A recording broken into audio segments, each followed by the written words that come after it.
Warm welcome to you all. In this short video, we consider the importance and the power of silence, connecting with silence in our lives.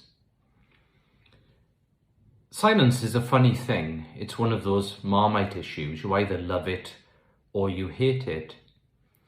You might be in a position due to lockdown where you don't feel you have enough silence if you're surrounded by people in your home. Or you might find that you have an excessive silence because you live on your own. But nevertheless, how we value silence and how we integrate it into our lives is a very important part of the Christian life. Depending on whether you're an introvert or an extrovert, depends on what you will achieve from silence and how difficult you will find it to be silent. But in this short exploration, we'll look at two of the major methods of silence in the Christian tradition, how they've been rediscovered in the last 50 or so years, and why they and how they might be important to us.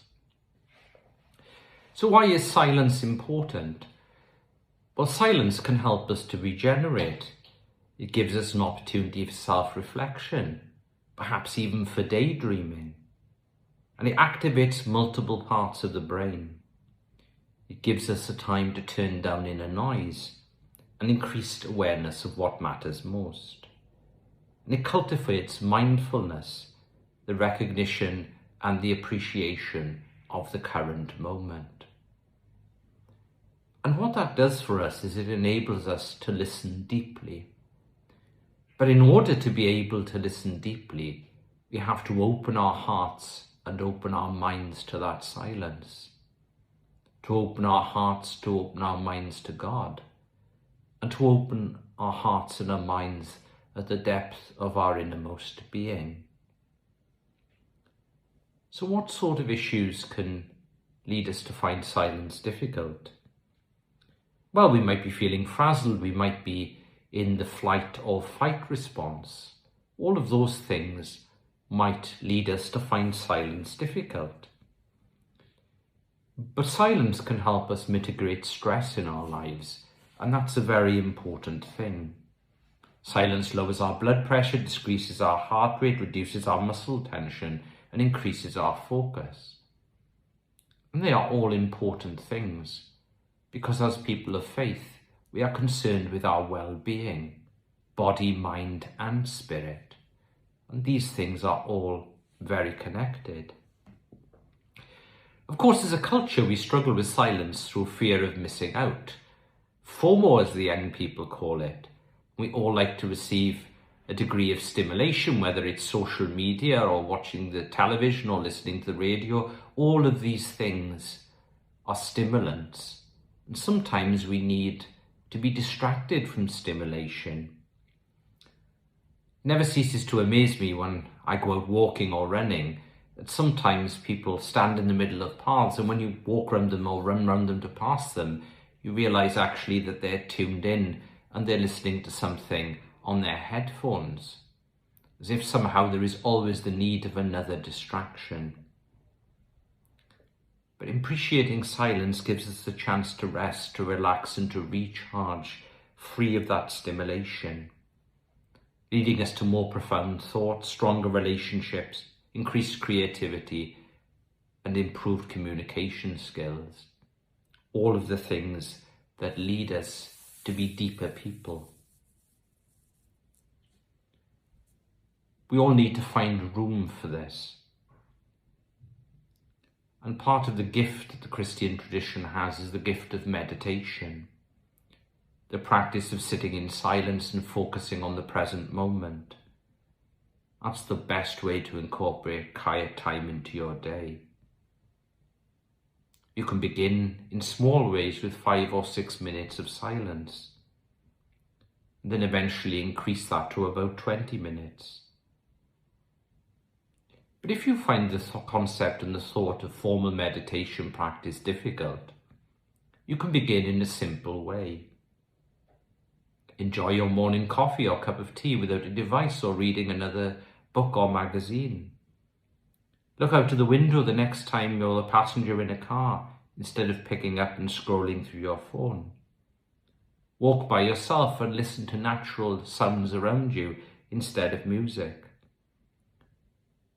It's nothing lofty or elaborate, it's actually profoundly simple. But it's through this profound simplicity that we actually begin to change.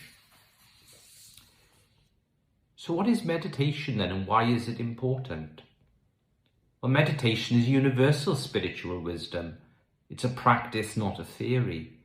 It's found in the heart of all great religious traditions, as far back as Aboriginal culture in Australia 40,000 years ago. Yet it's an insight into the most important aspects of human life. Truth, love, joy, peace, compassion, and wisdom are to be found deep within ourselves. To discover this inner reality, it's necessary to come to clarity, to calm the mind and emotions, to descend into the heart, as Orthodox Christians often speak of, dropping the mind into the heart. A deeper level of consciousness, where you may remain awake in silence, undisturbed by conflicting ideas or experiences. Universal human wisdom teaches us that this is simple, but at the same time not particularly easy. The essence of meditation is sitting still and learning to recite, from the beginning to the end of the word of your session. And there's a word given there which is sometimes called a mantra. The two traditions of meditation that you can explore at the end of this particular video teach us about the importance of the mantra. It draws us to that time of selfless attention. It is that time of opening ourselves up to God, of experiencing God and the joy of God in that silence. We're not just in meditation seeking an immediate or limited goal. We're actually seeking to find our total potential. We're not just learning to concentrate, relax and be still, although it is important to learn those three qualities. Meditation is a way of self-realization and God-realization. That means realizing our total capacity. We seek to go to the center, to the heart of our being. Now, much of meditation in the Christian tradition was rediscovered in the light of the Second Vatican Council in the 1960s. And there are two particular centers that are the most popular. The first is the World Christian Community for Meditation, WCCM. That's the Lawrence Freeman School. And you'll see a link to a short film about Lawrence Freeman and the work that he has done in that community for Christian meditation.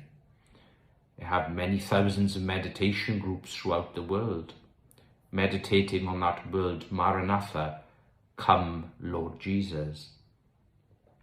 And the second film that you can look at is one on centering prayer. This comes out of the school of Thomas Keating. But all of these particular schools draw back to the wisdom of the desert, to the monastic practices of sitting in silence and waiting on God. It is the wisdom saying of Jesus in the Sermon on the Mount that we find in Matthew's Gospel. When you pray, go to your inner room, close the door and pray to your Father in secret. And your Father who sees in secret will reward you. These methods of prayer and meditation are practiced by many people around the world, and they lead to a deepening of experience and a deepening of faith. And the most important thing that they can teach us in the chaos that we see in this lockdown world, as we all might feel afraid or anxious or terrified of what's going on around us, as we're dealing with our own anxieties and uncertainty, be it about our families, our friends, our own health, our economic well-being, the well-being of our community and society. The one thing that they teach us is that in silence we can find peace and we can find wholeness. So as you examine these films today, I hope you will find something within them that speaks to the depth of your being and the heart of your soul, that you might find that peace that is found in quiet and in stillness.